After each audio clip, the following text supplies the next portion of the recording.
All right. Okay, so hi everyone. My name is Fo Aduni. Welcome back to my channel. I have two very wonderful guests today, Elaine and Usone. Hi. So today we're going to be having a conversation about Elaine's work. Elaine is a tight curl specialist. I'll let them do their introductions as well. But today we're going to be talking about Elaine's work that she's doing that is so important for us as tight curlies. And also it's important that we include Usone's perspective because Elaine is Usone's stylist, but also Usone is a fellow West African woman who has lived in West Africa as well as South Africa for some time, and as well as the States. And so her experience really relates to what we'll be talking about today. So I guess we'll first start off with the introduction. So Elaine. Okay, so hi y'all, nice to meet you. My name is Elaine and I am a tight curl specialist in Durham, North Carolina. But I was originally born and raised in Ghana, and that's where I lived till I was around the age of 10, and then my family came to the US. And so I'll tell you a little bit about my natural hair story, and then I'll get into like my real introduction. So I went natural like right out of high school, right before I got to college. And that was something that a lot of us can relate to, because you kind of go into it and you're like, how do I even do this? Because it's not something you had to do before. Like our hair was never really that DIY before we went natural. So of course I was like everyone else on the YouTubes and Googling everything I could. And so that's a lot of where I got my natural hair information from starting out. And then in college, I had to take things into my own hands when I wasn't really successful in wearing my natural hair. So that's when I got really into protective styling and became a braider.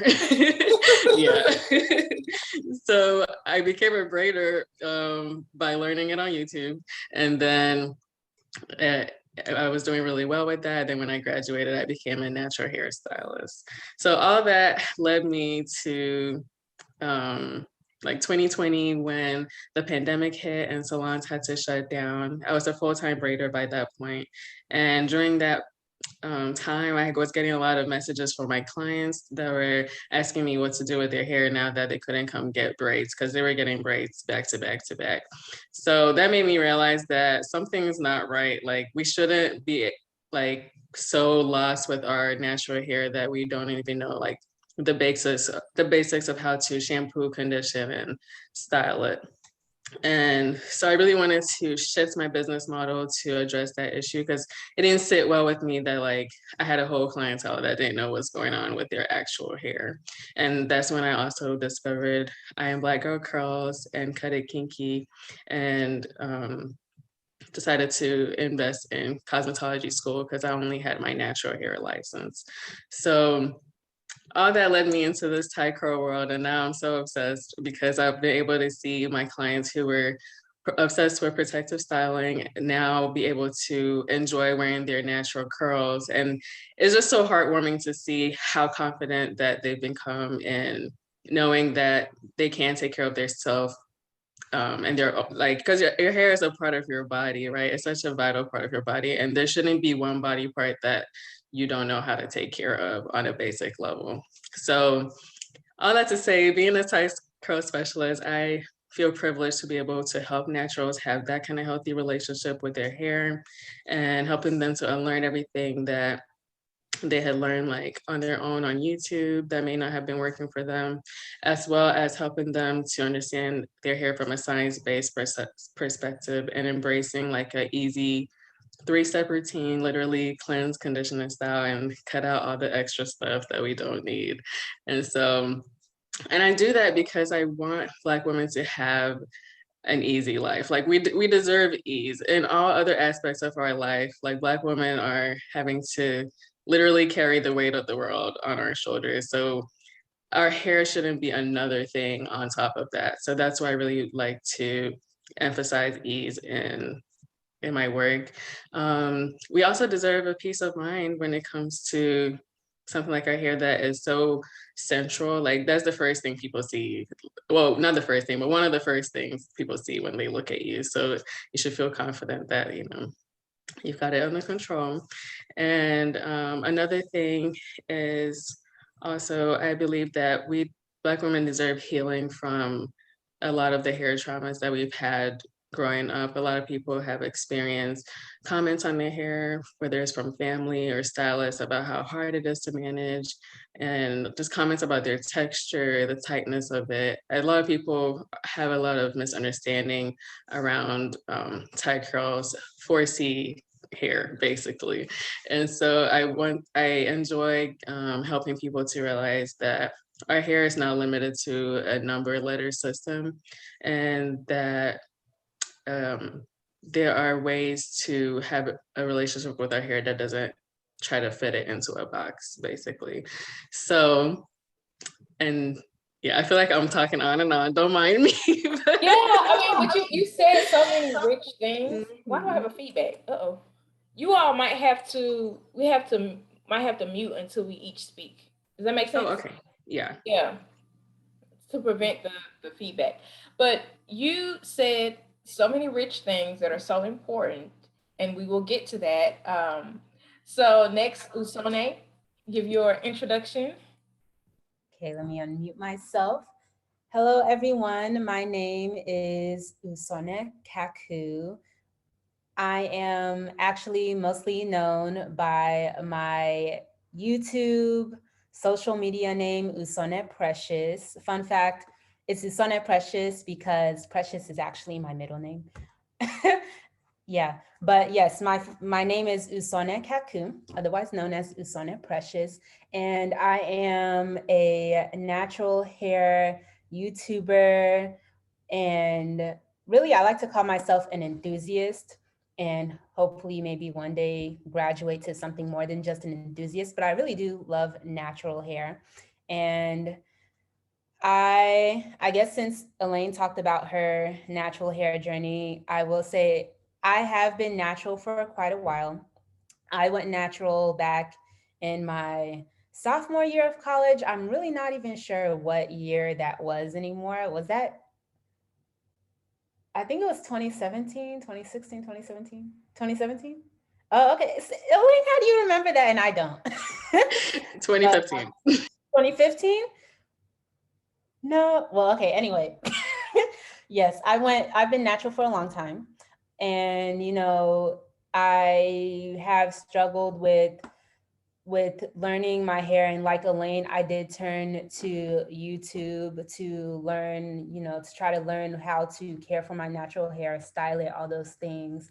And I did end up still struggling despite, all my efforts to try and look.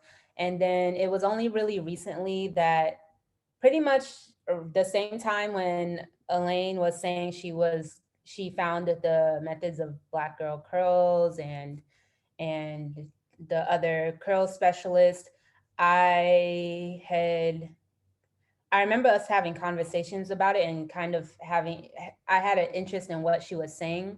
And then I, decided to adopt the whole practice of, basic natural hair care, cleansing, conditioning, and styling. And, I've been hooked ever since. And so, yes, I am very passionate about natural hair.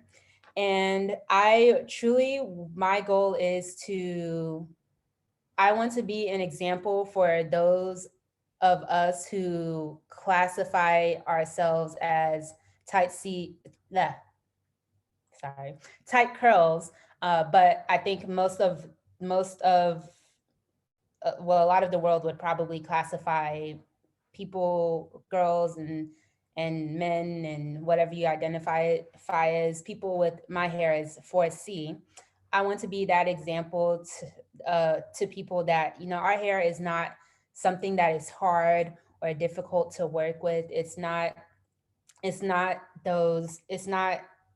really it's not really what we think of it. It's not really difficult like we tell ourselves it is.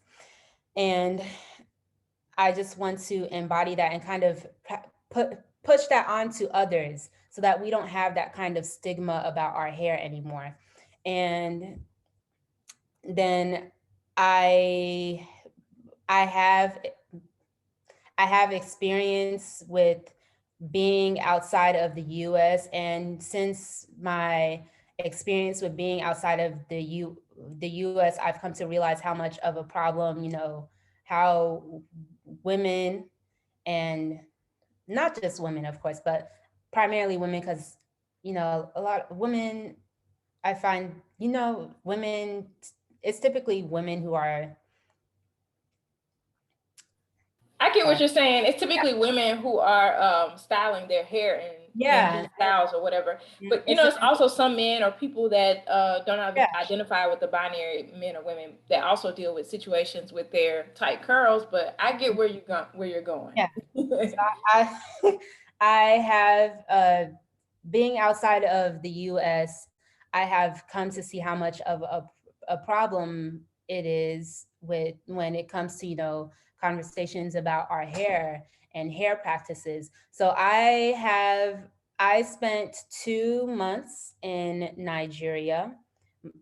And then after spending those 2 months in Nigeria, I did the Peace Corps in Namibia. Not a lot of people know the country of Namibia, but it's in the southern part of Africa, right around where, South Africa and Zimbabwe and Zambia are. It's in the southern part. And I spent 2 years there as a Peace Corps volunteer.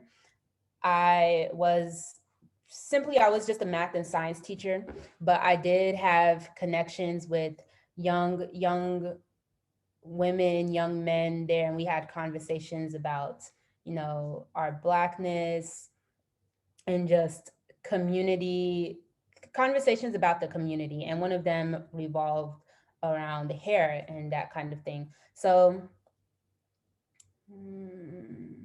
because of my experience out in those countries, Nigeria and Namibia, and I mean, I've traveled around to other parts around, but those are the places that I spent the most time in Africa. Because of my experience there, I have truly grown an interest in sharing this idea that, our natural hair shouldn't be something that, is bothersome to us, because life Yeah. here is definitely very different. And for a lot of people, just the practice of hair care, it just is more difficult because of the living situation they're in. Yeah, and we're gonna get into a lot more about your experience, Usone. And something that I think is also very important to say for all three of us is that all three of us have our different ethnic experiences as West African women.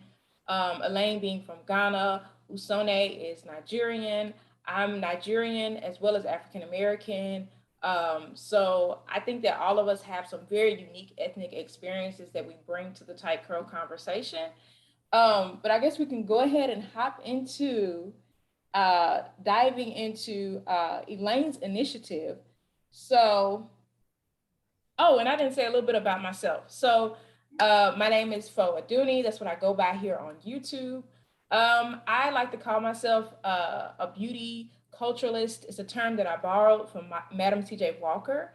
And really, when I think about that term, I think about this fusion of activism via tight curls and via afro hair. So I think about this fusion of activism as well as like the practicality aspect, trying to uplift us when it comes to our tight curls. So uh, I'm a PhD student, so in my dissertation research, I am looking at some things with tight curls with our hair as people of African descent. So these conversations are so important to me, so important to me. So that's who I am. That's a little brief introduction into who I am. But let's get into our guest today. So um taking a look at these first questions. So Elaine, you have your initiative called Tight Curl Nation. Can you give us a little bit of a summary about what Tight Curl Nation is, why it's important? So what is essential when it comes to Tight Curl Nation? Okay, so tightcurlnation is a global initiative that I created to empower naturals worldwide to love our naturally tight curls one country at a time. So I see it as like a global tour where I would go to different African countries or places of the African diaspora. So it could even be like somewhere like Brazil, where like a majority of the people are also of African descent. So basically going around the diaspora and inspiring people to wear their natural hair and to love it and be able to experience it in a new way. So there are three main things that I want to share with the world through tightcurlnation, and that is easy hair care practices, basically. So having one-on-one with people, because in a lot of these countries, there is a lack of access to curl specialists. So a lot of people are following tight curl specialists online and they're like, wow, I wish I could have that experience too, but we don't have any specialists in my area. So that was the big question I kept getting in my DMs anytime I would post my work, and people would want to have consultations with me from abroad, but I didn't necessarily have a real way of helping them outside of just through a screen. So that's why I wanted tightcurlnation to be something that like will actually be on the ground and to be of real help, hands-on. So a part of that is also training stylists in those areas as well, to be able to equip them with the techniques of curly cutting and helping their clients to embrace their natural curls and be able to wear it that way. Because a lot of stylists are self-taught in a lot of these countries.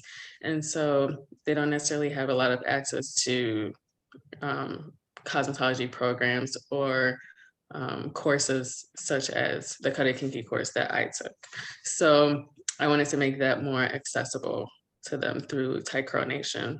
And lastly, I also want to be able to address the issue of plant-based products not being available in a lot of countries, and the issue of cost, because plant-based products are naturally going to be a little more expensive because of the type of ingredients that need to go into them. So it is a big endeavor. And of course, I can't solve all these problems by myself, but I wanted to at least create something that is going to keep in mind the African context when we're talking about our hair and accessibility to a lot of the advice that we're giving online. Yeah. And you know, that's so important because, oh, a little bit of a feedback. You might have to mute again. And you know, that's what you're talking about is so important when it comes to access. You know, helping to train stylists to give access to people in different countries because you're only one person. So helping to train stylists so they have somebody to go to, helping with products, plant-based products, because right now, when we get online, I'm not sure if Usone has experienced this, but when some of us as influencers get online and we talk about what we're using and the products that we have, some of the comments that we get are people from other countries that really want to care for their hair, other type curlies, and they're like, I don't have access to any of that. And the best product that they probably have access to is grease, maybe some Blue Magic hair grease, and you know, maybe some sort of really strong, you know, shampoo. They don't, or maybe a black soap shampoo or something of that nature. They really don't have a lot of the things or anything to substitute. So what you're doing is so important. And I think that Usone can really speak to some of the experiences that you had when you were in Namibia and Nigeria to speak to this importance. And also if you can, so Usone, can you tell us a little bit about, you know, you knowing why this tightcurlnation, this initiative is so important, especially having spent time in Nigeria and Namibia. And also if you could tell the years you were in Nigeria and Namibia, that would be really helpful too. Yes, so I was in Nigeria during the summer of, let's see, 2018. So June, July 2018, I believe. Then Namibia, I was there from August 2018 to till March 2020. It was supposed to be a full 2 years, but you know, the Rona, unfortunately, cut that a little short. But, I think a year and some change, well, that was significant time spent. So, yes, yeah, it's very, the access to stylists and the access to these plant-based products is like little to none. I personally didn't see any for myself. So yeah, hair care, definitely, it definitely felt like an inconvenience for me in both countries. Now I will say, so the time I spent in Nigeria versus Namibia, Nigeria, I was more of a traveler, whereas in Namibia, I actually, lived there. So I guess I kind of want to, I'll talk about, the living situation, since that kind of relates more to, actual living in the country. But yes, I will say that my hair care there was a little inconvenient there. And I can't say that for my time in Namibia, I can't really exactly say that I think it was hard, because really I went into the Peace Corps with my whole head shaved. I was a shaved blonde. Elaine can even tell you and vouch for that. But I was a shaved blonde, yes. And then I did grow my hair out while I was in the Peace Corps. But of course, most of the time my hair was pretty much shorter than it is now. So really, all I was doing to it was shampooing, and then I, conditioned it, and then I would go about my business, because my hair, I felt like it was too short to do anything. Now I will say though that even though it wasn't really, I won't call it really hard. Oh, also, that was during a time that I did not know anything about the teachings that Elaine's doing now, with the simple cleans, condition, and style. So basically, even though my hair care, I wouldn't call it hard, it was definitely pretty impractical, because I was still trying to deep condition with the heat cap. And and what else was I doing? I was definitely locking and sealing my hair with I was using Shea Moisture Curl Enhancing Smoothie at the time. And then I remember using Oh grapeseed my oil. gosh, Yeah. the forbidden Shea Moisture Curl Enhancing Smoothie. I'm not Yeah. bashing anybody that loves it, but that thing was a nightmare for me too for years. Mhm. Yeah. So I would be using that just about every day throughout the week. And so it was definitely pretty impractical. And looking back at it now, if I had the hair length that I had now, and and I was trying to style it, if I was trying to style this over there, yeah, I don't see how I could have practically done it without getting frustrated and just saying, forget it, I'm gonna go and get some braids. Which I did get braids a couple times there, but Yeah, and what you're talking about is so important because that's what a lot of people say in these West African countries. They say that braids are the most convenient. When I mhm, watch other influencers in maybe Nigeria, they'll say, "Well, braids are the most convenient. You can put your hair away. You don't have to think about it. Your hair is always done, and it looks beautiful." yeah, But really, with Tight Curl Nation and with Elaine, with what you want to teach simplified hair care where people feel comfortable wearing their own hair, and they don't feel like their own hair is a burden or an inconvenience. And there are some structural obstacles when it comes to that. But then also there are some things that people might be able to take care of now and be able to help themselves with now. And so, Elaine, you discussed in your first initiative, I believe you said something about simplifying, teaching them simple hair care like cleanse, condition, style. Can you elaborate a little bit more on what that means? What type of style? What type of cleansing? All that sort of thing. Yes, so specifically, I want to teach the wash and go because it's not a style that a lot of tight curlies or 4Cs believe that they can achieve, right? We always feel like our hair is the most hard to deal with, so we want to tuck it away in styles that keep it away for a long time and we don't have to think about it. So the reason I want to focus more on wash and go and teaching that instead of just a broad range of styles, because I believe it's something that it doesn't take a lot of, once you learn the proper techniques, it doesn't have to take a lot of time. So I want to save us time because, like I said, one of the things I'm passionate about is giving us ease. So it is a time thing, as well as the more you're able to, let me see. Okay, I like the wash and go because it's a style that you start to see a difference in your hair over time, right? Like your first wash and go is not gonna look, it doesn't look like where your wash and go looks now, right? So it's exciting to be able to show someone that, like, with consistency, you do reap results and rewards, right? Your hair starts to behave totally differently. And that is something that I want for people who feel that their hair is unmanageable. So there are a lot of people who might not be into the wash and goes, and that is totally fine. I don't want to preach that you have to wear a wash and go, because that's not my message at all. This is for people who want an easier lifestyle, because to me, a wash and go is not a hairstyle.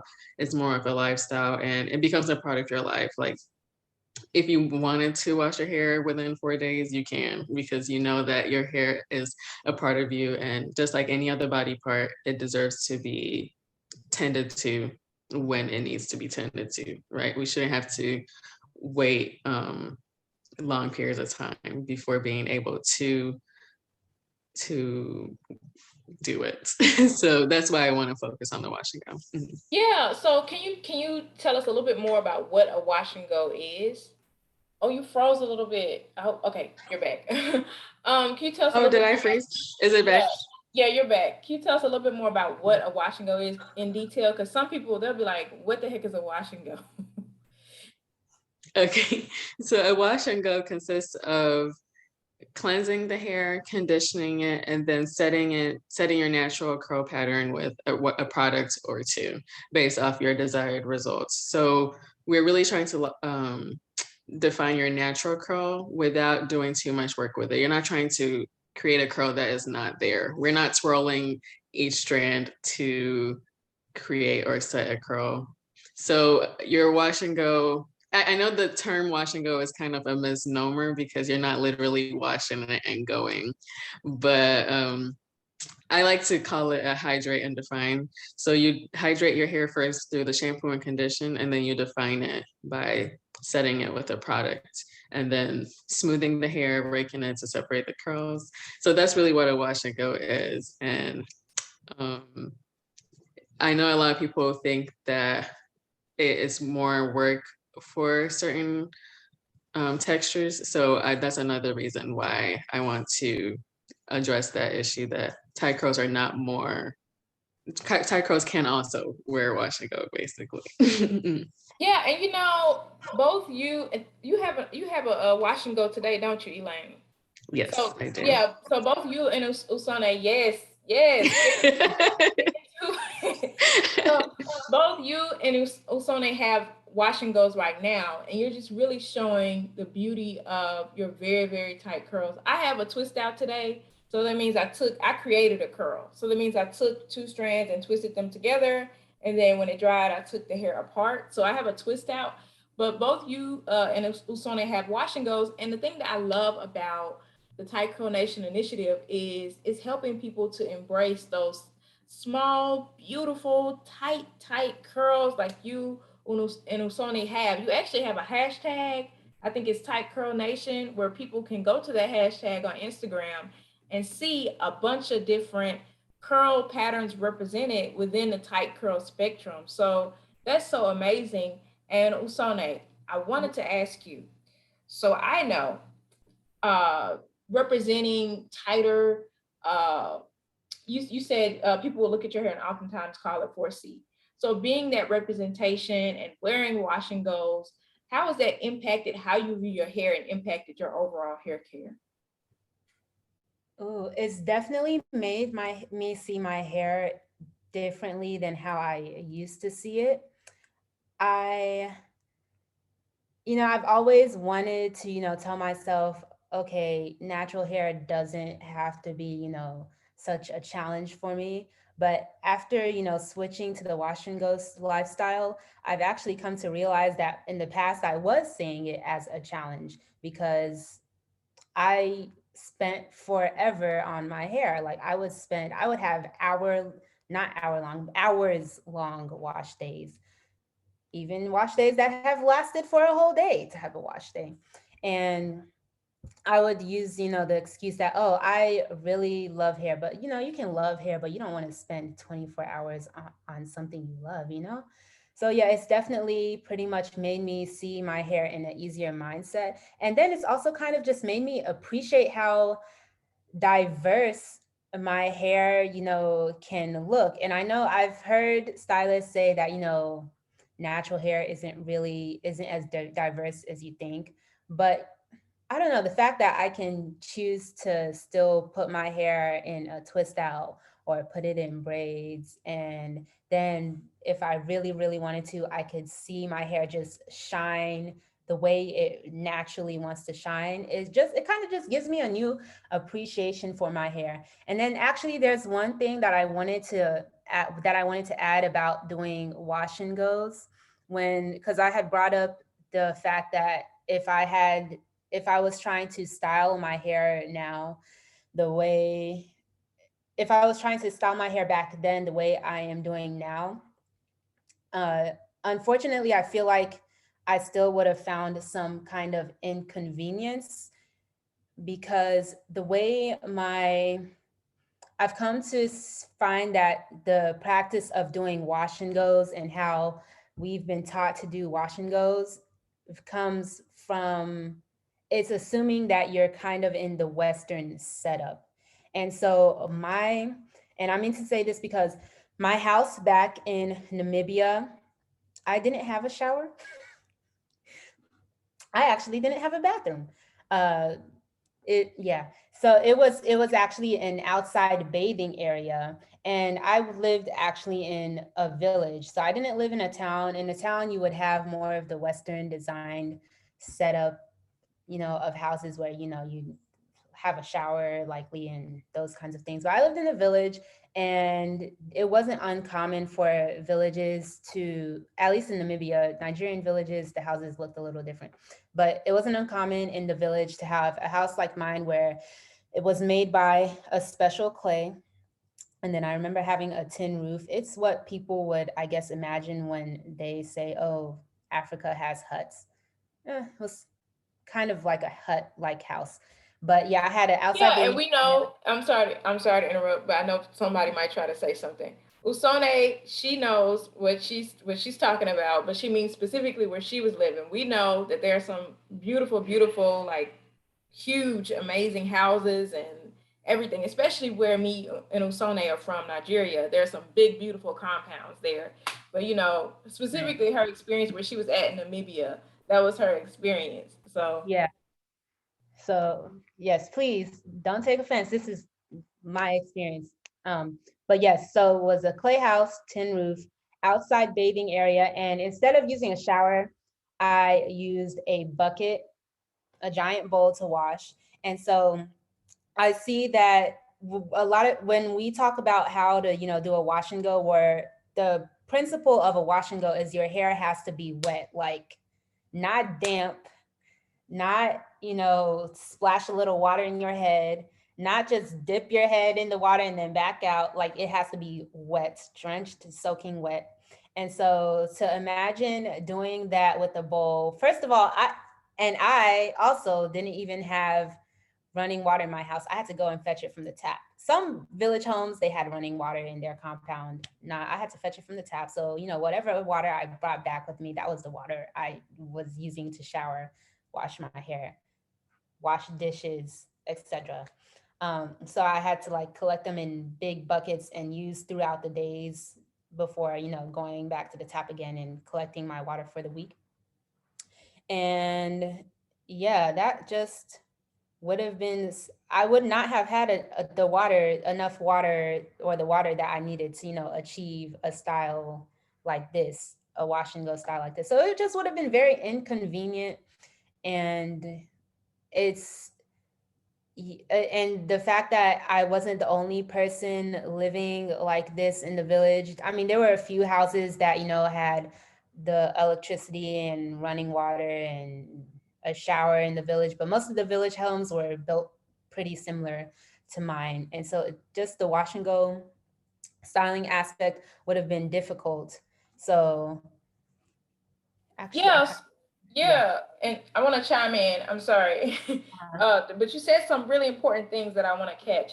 So you mentioned that it was really difficult because of the water issue and things like that. I know, Elaine, you're thinking about how plant-based products can be developed in these different areas, and you're also, I know you're probably thinking about, from the notes that I read, innovative products. So some products that might require less water, maybe some products that might be okay with air drying and things like that. So you're really thinking about the whole entire environment when you say you want to help with the production of plant-based products in some of these other places, like, oh, you're frozen, oh, you're not frozen anymore, and some of these other places like that aren't the states. So can you talk to us a little bit more about that product production piece of your tightcurlnation initiative? Yes, so I really resonated with what Usone just shared with us, because growing up in Ghana, I also bathed from a bucket and a pail. So that is something that is common, not just in the village, but also like I lived in the city as well. So that's just a normal way of life for a lot of us. So to be able to wash your hair with that same bucket that you're using to bathe your body, like it's kind of like you have to ration what's more important, and your body is going to come before the hair, basically. So that's why a lot of people are going to go long periods of time without washing their hair, because it can seem like a hassle, basically, to wash your hair with a pail. So um, I had all that in mind when I was creating tightcurlnation, that like how does a wash and go work in this context? And a lot of the conversations I had with people in Ghana when I went there was very eye-opening for me, because it made me realize that, oh, to us, we in America are doing a lot of our natural hair at home by ourselves, because like to see a stylist, to see a curl specialist, you would have to like book a month in advance or more, or like you would have to like literally do so much work to get into someone's chair. Whereas there, a lot of people, when they want their hair done, are going to go to the salon and get it done, because it's not like you can walk in, you can do a walk in and it's fine. And you can also like have access to multiple stylists like in the same salon, etc. So the setup is a little different than it is now. Like here we have a lot of stylists and suites where like it's a one-on-one experience with a stylist, etc. So because the setup is different and people are most likely going to go to the salon for certain kind of services, they may not have to deal with that issue as much like at home. So I thought that was really unique, because for us, we want to go learn how to do our own hair, whereas a lot of the women there were excited that I was teaching their stylists so that their stylists can do their hair, basically. Yeah, That Yeah. you is know, very true. Sorry. no, you can go That is ahead. very true. There is definitely a whole different mindset when it comes to, what one is willing to do by themselves and what one is willing to go and seek service for okay, I'm not going to say Africa, but at least in Nigeria and Namibia, like we're so inclined to say, oh, I want to learn how to do my nails myself because going to the salon all the time is expensive. Oh, I'm going to learn how to do my makeup myself. Let's just, go and hit up a YouTube tutorial and, learn how to do my makeup. Or, oh, I can wash my hair myself and, dangerously even trim my hair myself. But over there and people would, they'll want to go to a party and they'll say, okay, I'm going to call a makeup artist to come and do my makeup for me. Or I want to, I don't care to learn to do the nails myself. Why do that if, I can call somebody to come and do my nails for me? I don't think I've met anyone who said they did their braids themselves. And, everybody over there is wearing braids. So everybody is going to the salons instead. And I guess maybe somebody could make the argument and say, well, yeah, services over there are cheaper, but also it's not like you're getting paid in American dollars. So I don't know. Yeah, so what both of you all are touching on is like a cultural difference. So like there's this more communal, more, it's just more community based, it sounds, from you all's experiences. I know that we don't speak for everyone's experiences, but from you all's experiences when it comes to Namibia and Nigeria for you, Usone, and then from what you witnessed in Ghana for you, Elaine. So let me make sure I'm thinking about this correctly. So a possible solution to not having maybe the water and things like that at home is maybe having more opportunities for more stylists to have more understanding of this hair care and open more shops in different areas. The same way it might be easy for somebody to access somebody to braid, like a small braiding shop or something like that. You're thinking maybe, Elaine, that you can create a situation where it's easy for people to go and get their hair cleansed, conditioned, and set in a wash and go. Is that kind of what you're hinting That's at? exactly what I'm thinking. So because a wash and go is a short-term style that you're gonna have to pretty much redo at least 4 times a month, it makes more sense to be able to train stylists to be able to do this for clients, because a lot of the clients that I saw at the salons that I was working at who were coming in as relaxed clients, they were coming to get their hair done weekly, like styled weekly. And so it just becomes a part of their life, a part of their budget. And so it's not uncommon for people to go to the salon weekly if they had to. So if a stylist was well versed in defining natural curls, like it's not uncommon for somebody to go to the salon weekly to go get their wash and go. And the beautiful thing about it is that means they don't have to buy a hooded dryer, because there is a difference in electricity, like between the US and then like other countries, where like we waste a lot of electricity and like we don't have as much power outages that other countries are having. So for somebody to go buy their own hooded dryer for the house, it's not very realistic like it is for us here. Like every single client of mine has a hooded dryer at their house, and that is not realistic everywhere, right? So we need to realize our privilege as well, that like we can use however much water we like, and we can plug our hooded dryer up in the house and know that it's not going to suck all the electricity out of the house, basically, So it makes more sense for people to go to the salon to have that water access and the hooded dryer access. So Yeah, that's, and what you're saying is so amazing, because this also ties into, I believe, your second initiative, where you talked about training stylists. So you're training stylists and you're giving them an opportunity to have not only more standardized quality type curl hair care services, but you also have helped them with their profit.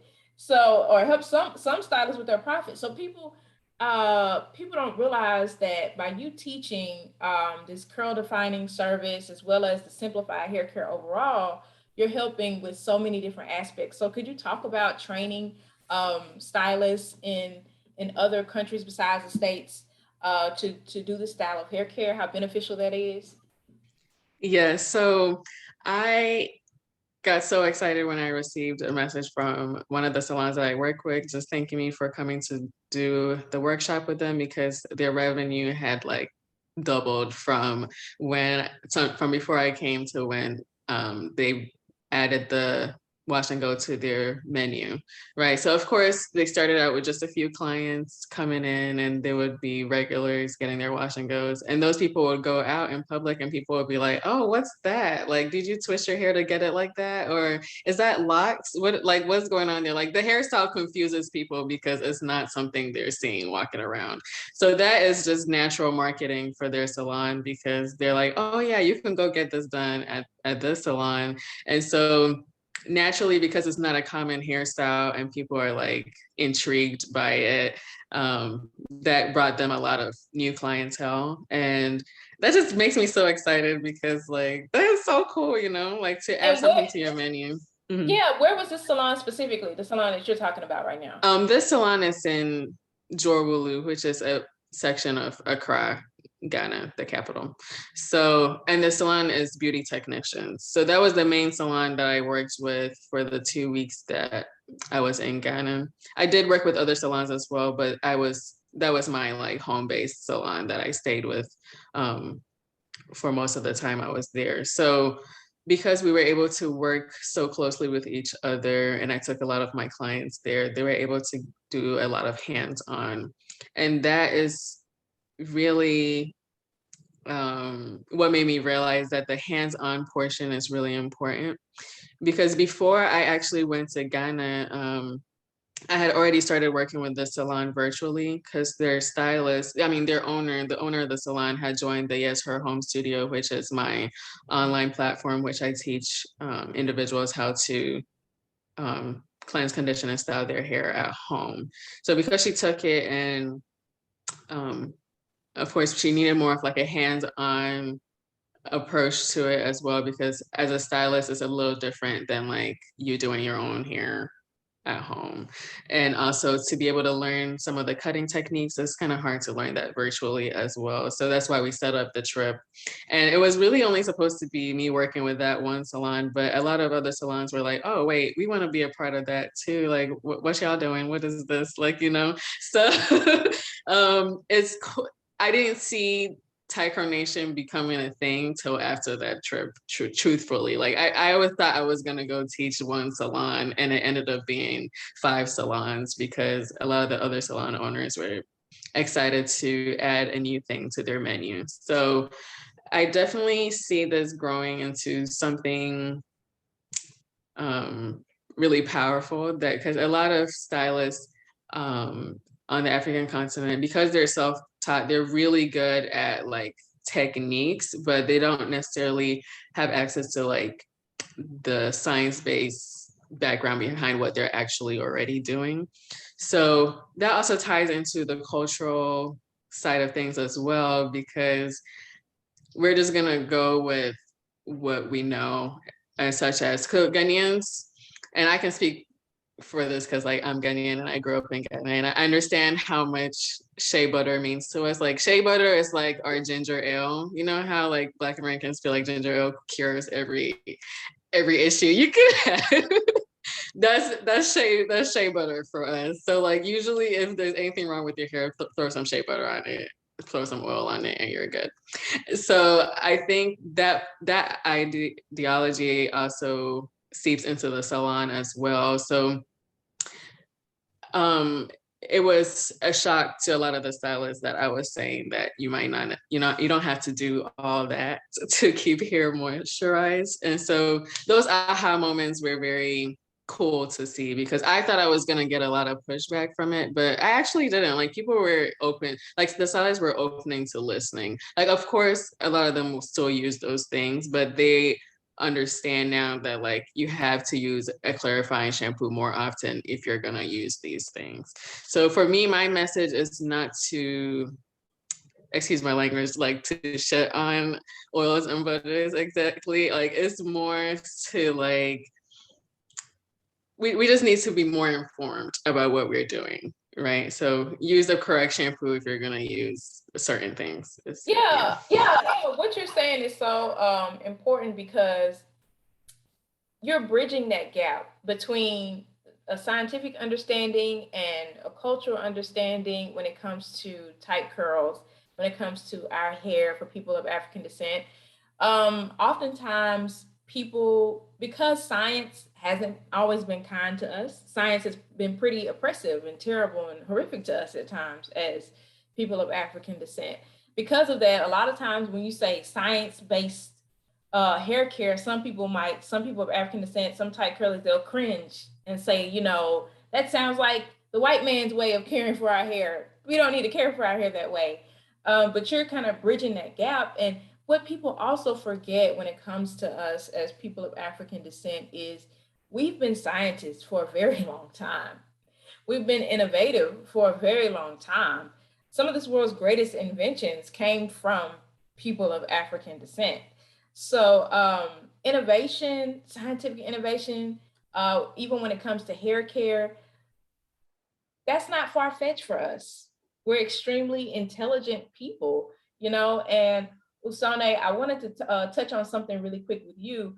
I was wondering, with this new style of hair care, have you heard anything as a tight curl enthusiast, as an influencer? Have you heard anything where people are saying that the style of hair care that me and you both do, the cleanse condition style, often set our hair and wash and go? Have you heard people saying that it's anti-African or anti-Black? Have you heard anything like that?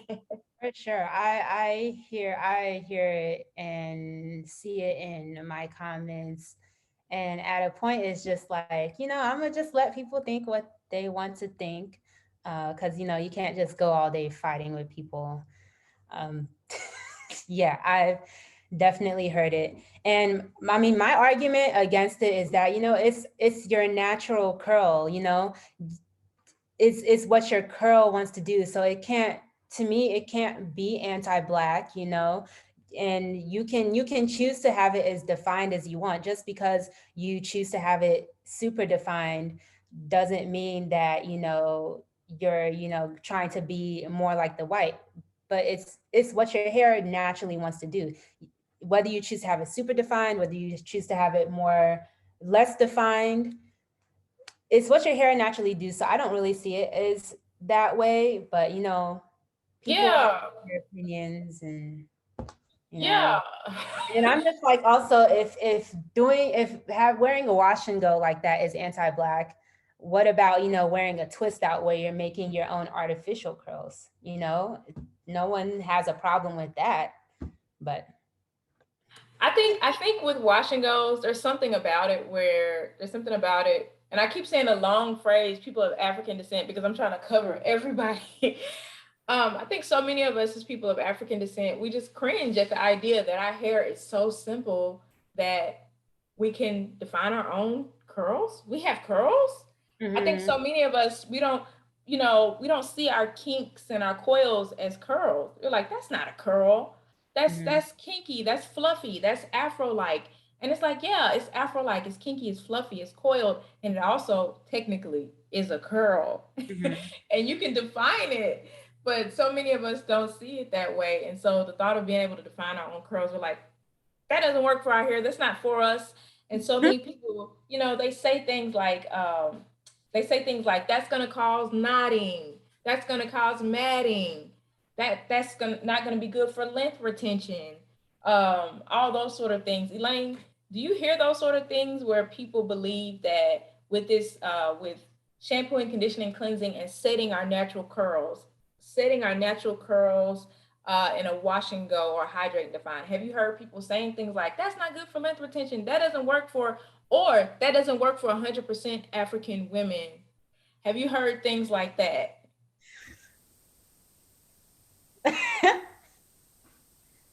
oh, Yeah, well, I have heard that a lot in the salon. Oh, sorry, Usane, go ahead.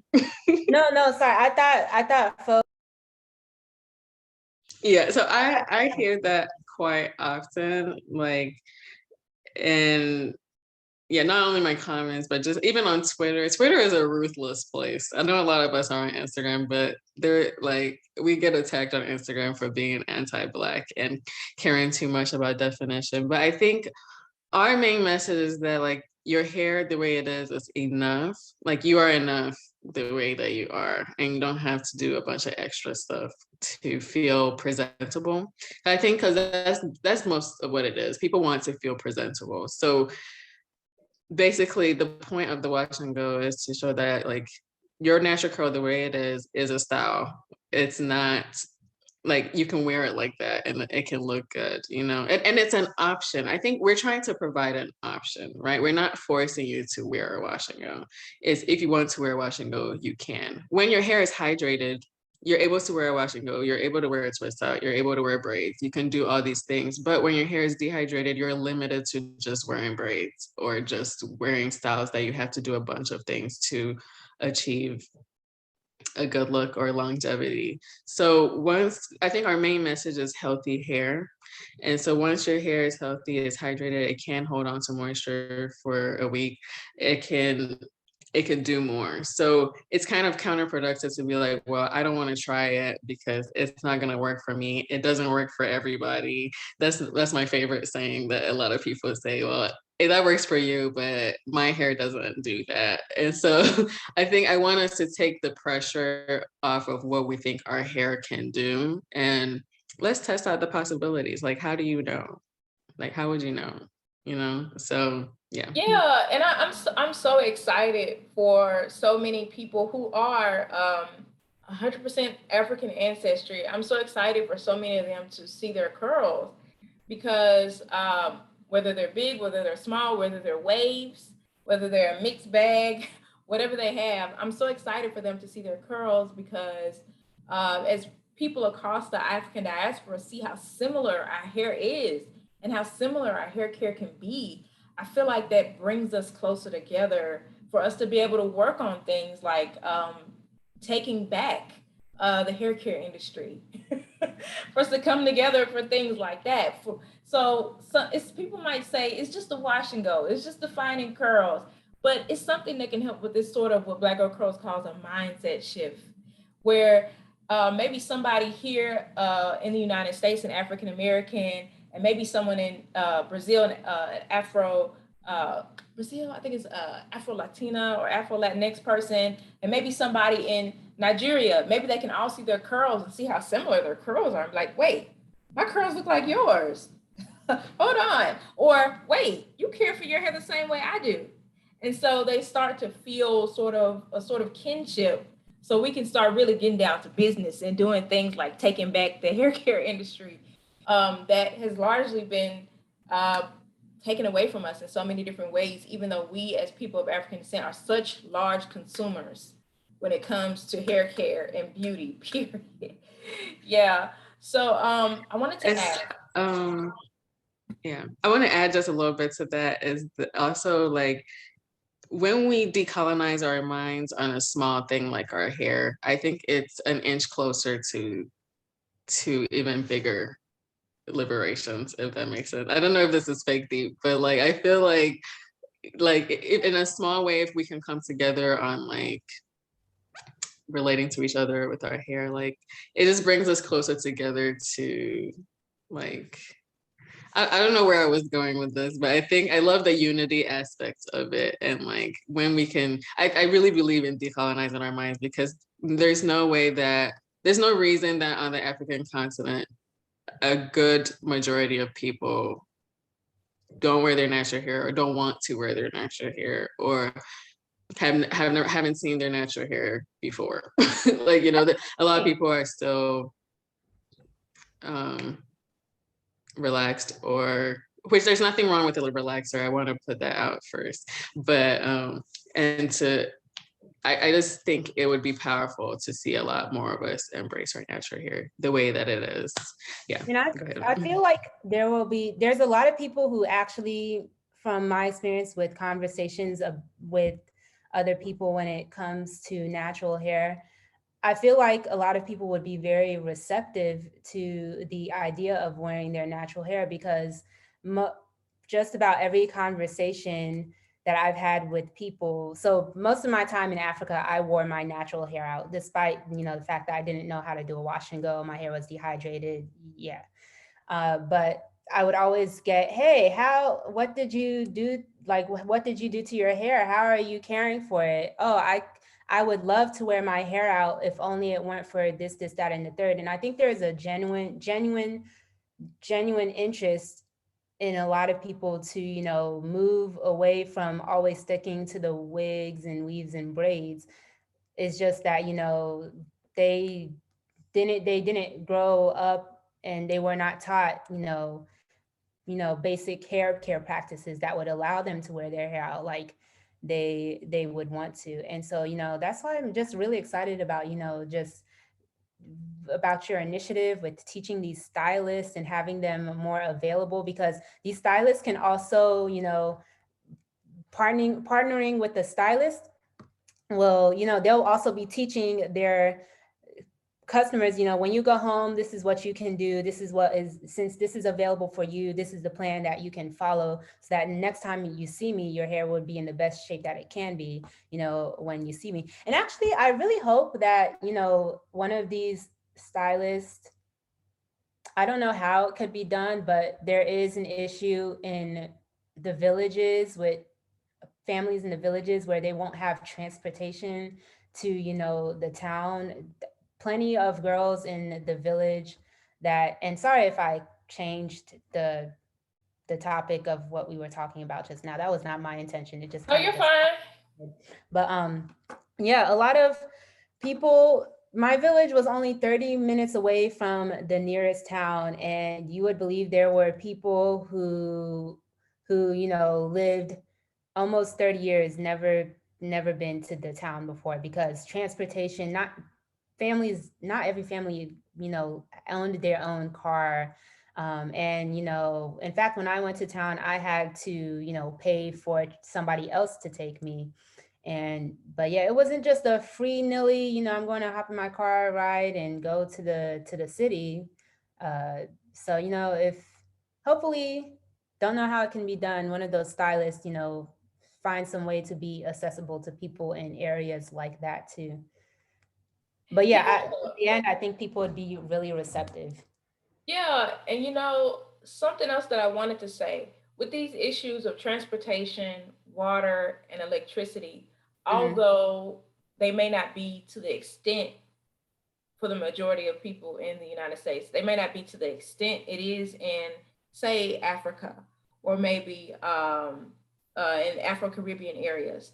It may not be to the extent, but still, the majority of people in the United States that are having issues with water and that are having issues with electricity and even transportation, the majority of those people are people of color, and a huge chunk is people of African descent. So many people of, so speaking to Elaine, working with tightcurlnation, and you trying to speak to, or you are speaking to, that issue of access and everything else in Africa, in the Afro-Caribbean areas, as well as the States, you speaking to that issue. It's a universe, these access issues are universal problems, because the United States actually has some pretty low ratings when it comes to its infrastructure for water. There are Black people in poor areas of Alabama where they have sewage bubbling back up into, their yard or into their bathtub. Their water is not drinkable. We've heard about Flint, Michigan, about, how terrible the water is. So the water quality is so poor for so many people of African descent in the United States. So they can't even, imagine, drinking the water, let alone styling their hair with it.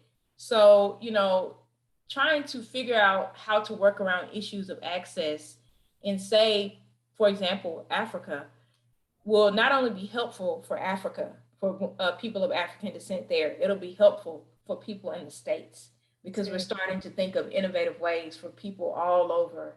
Yes, Yeah. So did you want to? definitely. And I think this ties back into working to figure out product combinations that will air dry well, like for people who may not be able to afford a hooded dryer or have the electricity means to have a hooded dryer at home, or even getting more access to like hard water shampoos that can cancel out the minerals in the water that might be hindering people's hair journeys. There's just so much that goes into it. And I think the main goal is to at least highlight, shine a light on these issues, because I don't necessarily have all the answers, but I know that like these problems exist. And so I would love to like work together, brainstorm solutions. And I think that's really what tightcurlnation is about. Like, I'm not claiming to like be the savior of, I'm not coming in as a savior mentality, but more of as a collaborative spirit. So for example, I would love to work with local companies that are already making products in African countries, and to be able to help them to introduce products to their already existing product lines that are going to work for a wash and go, versus me bringing over products like AG and Intersens that is not sustainable to keep that supply coming if AG doesn't have distributors there locally. So and it would make more sense to be able to have the money that is going into all this be also able to help like those small businesses that already exist, rather than funding capitalistic, I don't know, but like basically I want us to be able to support our communities on a local level, right, for more global impacts. Yeah. Yeah, so I completely understand where you're coming from. And so I want to ask you, Elaine, how can we support Tight Curl Nation? What are some ways that everyday people can support Tight Curl Nation? So I think what would be helpful, you could purchase some merch, and any money that goes into merch is going to go into funding these trips. Of course, you know, like flights are expensive, like sending products over is expensive, and like being able to, I would love for people to also be able to fund or like sponsor somebody's appointment, basically, because not everybody might be able to even afford that appointment with me when I do go. And I also want to be able to bring on teams of stylists to go with me. So I don't want this to be all about like me going on trips, but like I want it to be a collaborative spirit, because a lot of tight curl specialists want to also travel and be able to share their knowledge as well, because we all do things differently. So I love that collaborating is going to open even more doors, even more techniques and ideas that can help address the issue of access. And so you can help by sharing like this conversation, this video, share this video on your platforms, just to be able to increase awareness about these issues, because this might be your first time you're even hearing about these topics, right? So share this video to your social media, share it to your friends, and follow tightcurlnation, buy some merch to, if you want to contribute like financially. I think I'm going to create like a Kickstarter or GoFundMe for it as well, that you can contribute to as well. So it's still all in the works, and I would also encourage all of you to, if you're in an area where there aren't a lot of curl specialists, also share the Karekiki platform with any stylist in your area, because that is truly the way, like the more stylists that are equipped with that knowledge, the more impacts we're going to see, because there's only so much you can learn by yourself on the internet. But Usone can tell you that her journey didn't really kickstart till she partnered with a stylist. So I think that's why I want to focus so much on stylists and helping stylists globally, because everyone deserves access to a stylist that can help them on their journey, because this journey isn't meant to be walked alone. We're supposed to be together. So Yeah, so I just wanted to say this is amazing. Tight Curl Nation is amazing. I feel like there are a lot of people who are in a position of privilege who would love to sponsor somebody else getting their hair done. I think that would bring them so much joy. That's really, really exciting. And I'm gonna go pick up my Tight Curl Nation shirt. I know I got So you too. yeah. So what platforms is it? Tightcurl Nation is it's a website. I'm gonna have this listed below, but also there's a website. Is there an Instagram yes. page for Tightcurl Nation? Yes. There's an Okay. Instagram page, website, And if you also follow Yes Her Studio as well, a lot of similar things will be discussed on both platforms. So. Okay, so all that stuff, I'm gonna have all that important information in the description. And I want to ask Usone, do you have anything else that you would like to say about your experience, especially with Elaine as your stylist, tightcurlnation, anything else that you want to share that's relevant? Um,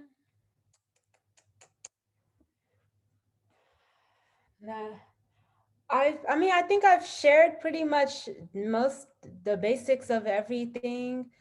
I will say that, I do, I'm actually just very proud of Elaine for, doing this and, addressing this need, because it's something that,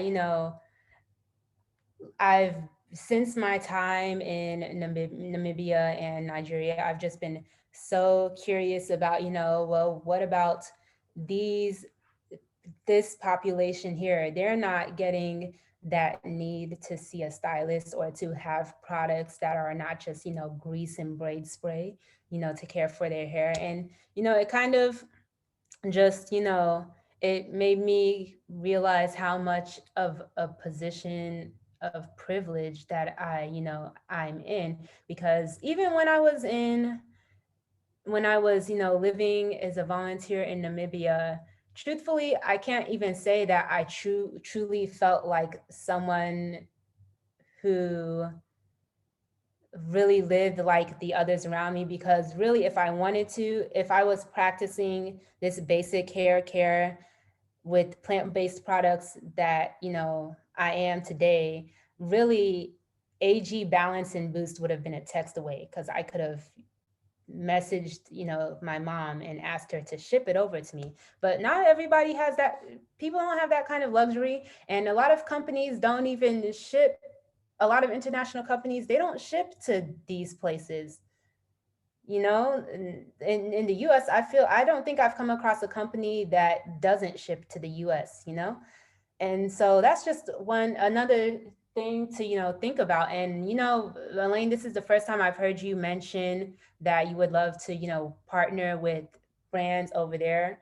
And that truthfully is, I want to see, want to see your success in that, because the brands there, they are different too. I mean, of course, yeah, I did see brands like Shea Moisture and Cantu. You can find them in certain beauty stores.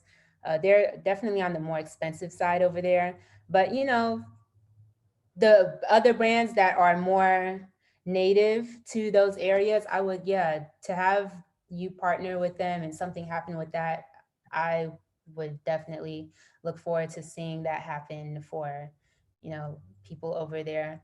And, I Yeah. just also think it's just really interesting how, we view hair to us here, to us Black women, not even just women, but just us Black people.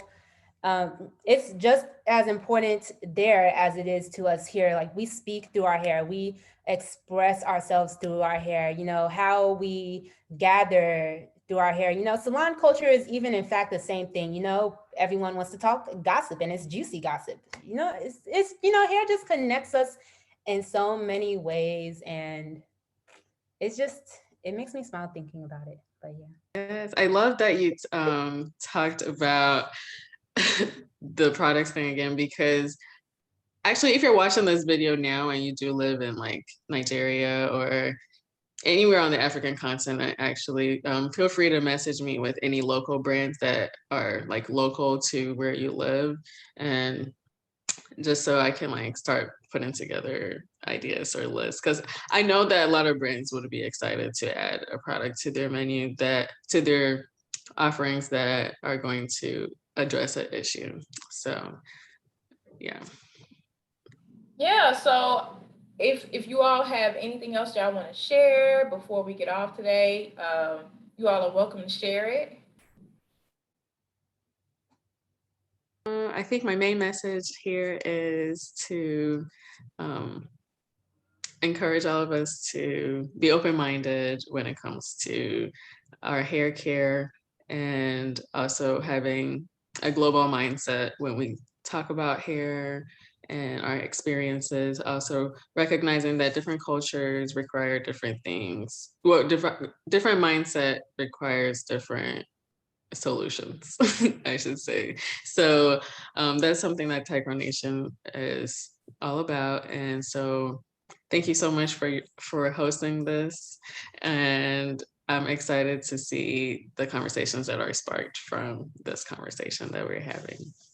Yeah, yeah. So I'm gonna ask that you all stay on, but I'm gonna end it for the viewers because I do have some brands I want to talk to you about in Nigeria. I'm gonna ask that you all stay on, but for the viewers, thank you so much for watching today. Today we talked about tightcurlnation. We talked about Elaine, a tight curl specialist, her initiative, and we also had Usone, a fellow influencer. You all need to go check out her channel. I have that information listed below. And she shared her relevant experiences. This was such a rich conversation.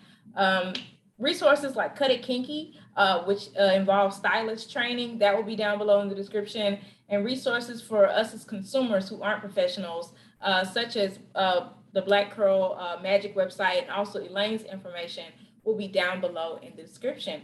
So once again, thanks for watching. Please make sure to like, comment, and share. Bye-bye.